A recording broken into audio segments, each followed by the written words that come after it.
सरस्वती व्यासं ततो जयमुदीरये। मूकं करोति वाचालं पंगुलंघयते यत्कृपातमहं वन्दे परमानन्दमाधवो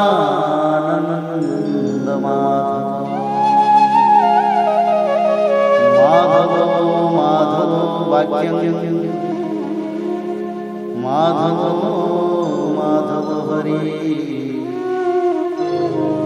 परन्ते साधवा नित्यं सकलकार्येषु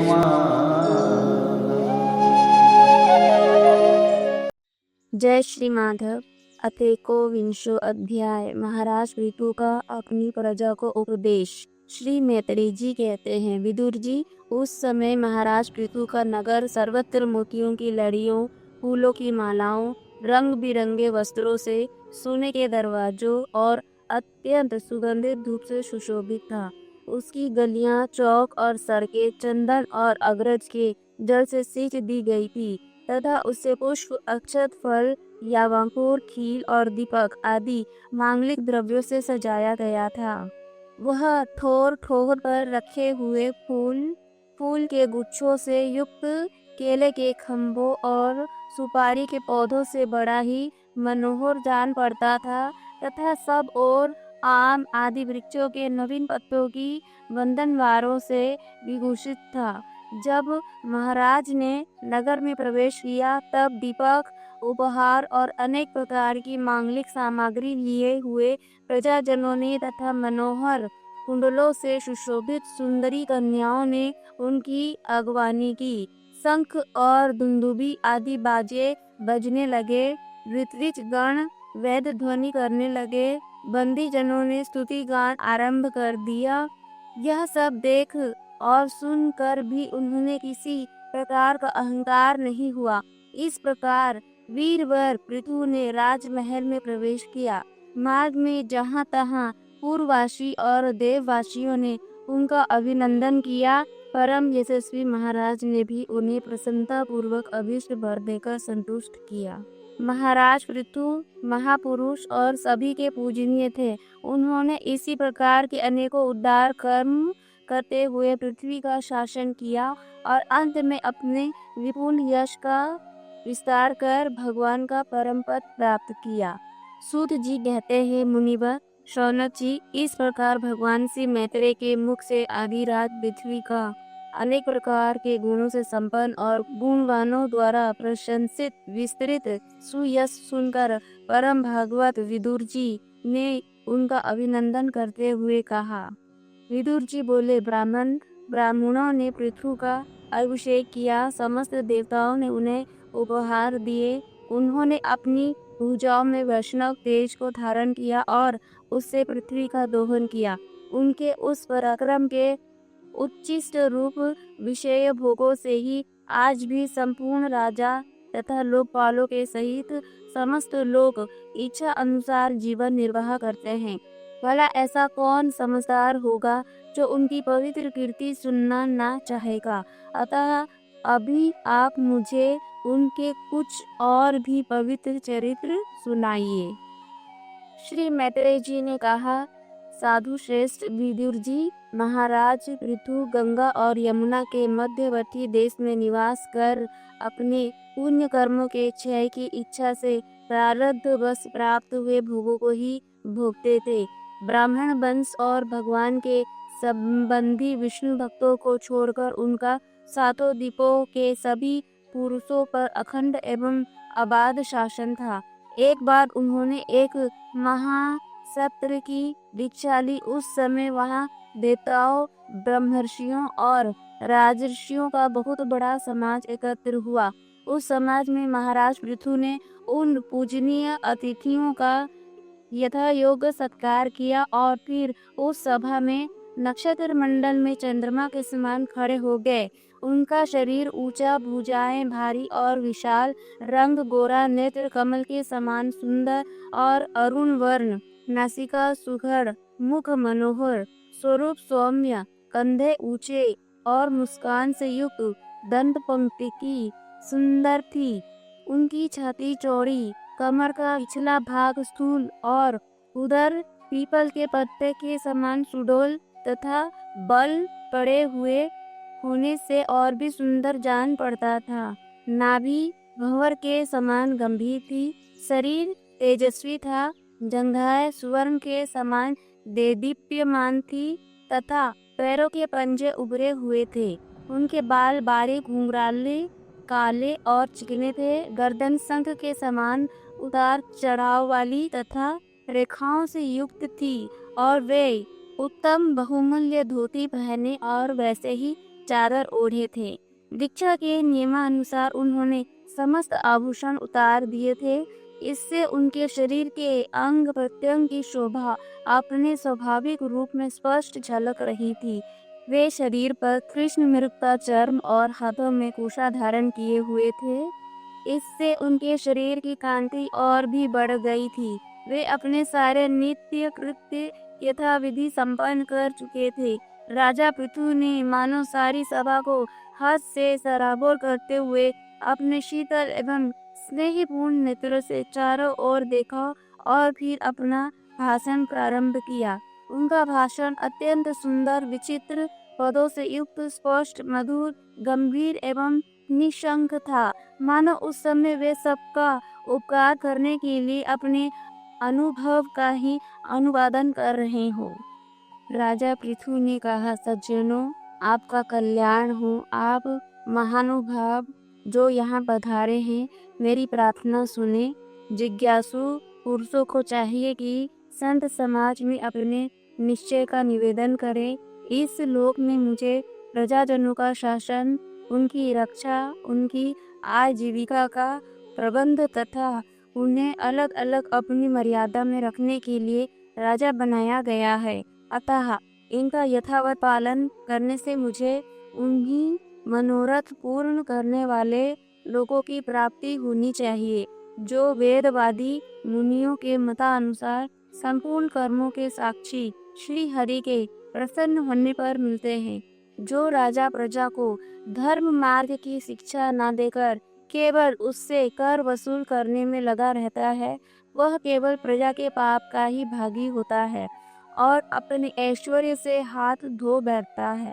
अतः प्रिय प्रजाजन, अपने इस राजा का परलोक में हित करने के लिए आप लोग परस्पर दोष दृष्टि से छोड़कर हृदय से भगवान को याद रखते हुए अपने अपने कर्तव्य का पालन करते रहिए, क्योंकि आपका स्वार्थ भी इसमें है और इस प्रकार मुझ पर भी आपका बड़ा अनुग्रह होगा।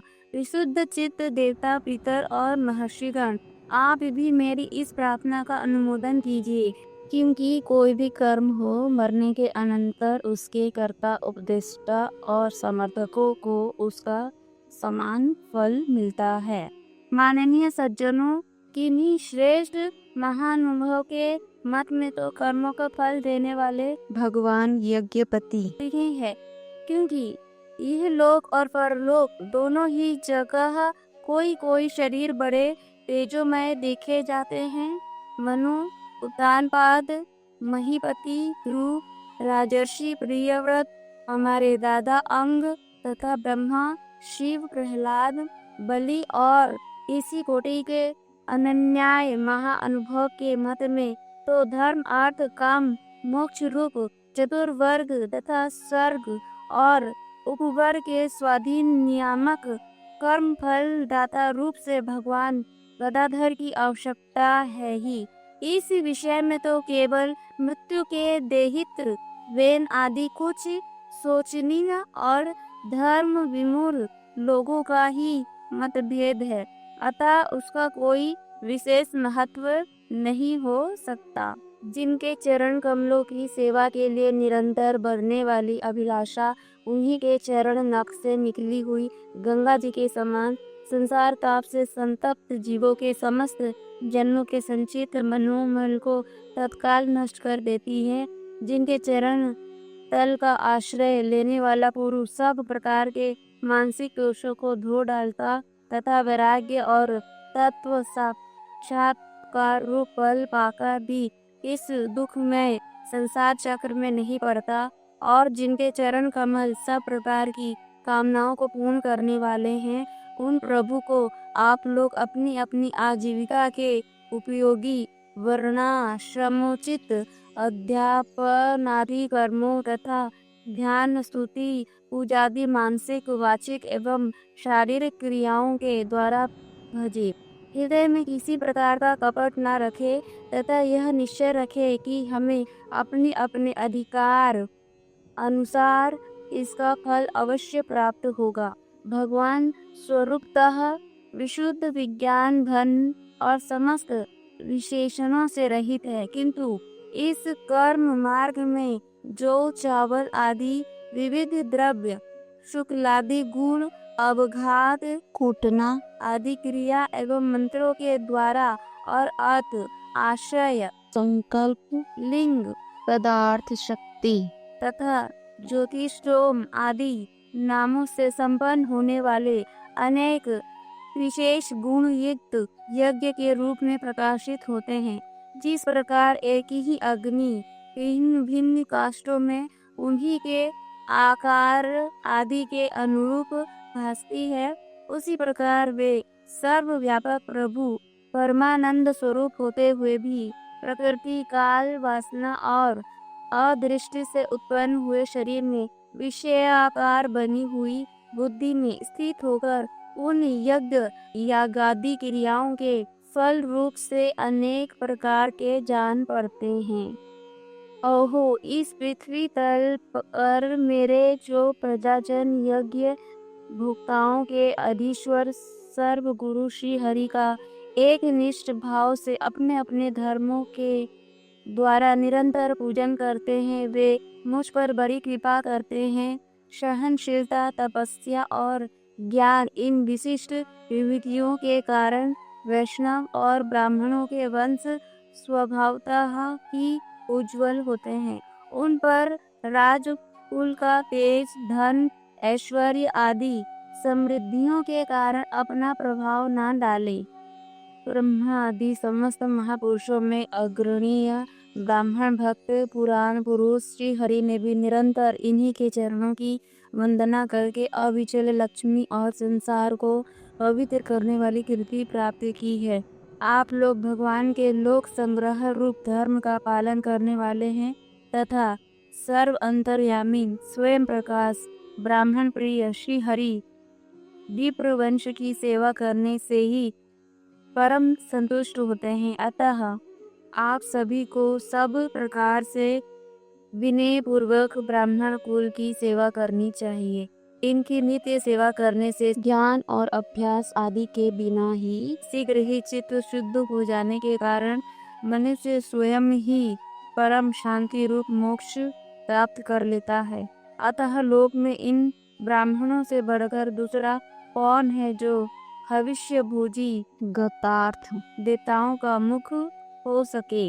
उपनिषदों के ज्ञान परख वचन एकमात्र जिनमें ही हितार्थ होते हैं, वे भगवान अनंत इंद्रादि यज्ञई देवताओं के नाम से तत्व ज्ञानियों द्वारा ब्राह्मणों के मुख में श्रद्धा पूर्वक हवन किए हुए पदार्थ को जैसे चावल से ग्रहण करते हैं, वैसे चेतना शून्य अग्नि में होमे हुए द्रव्य को नहीं ग्रहण करते।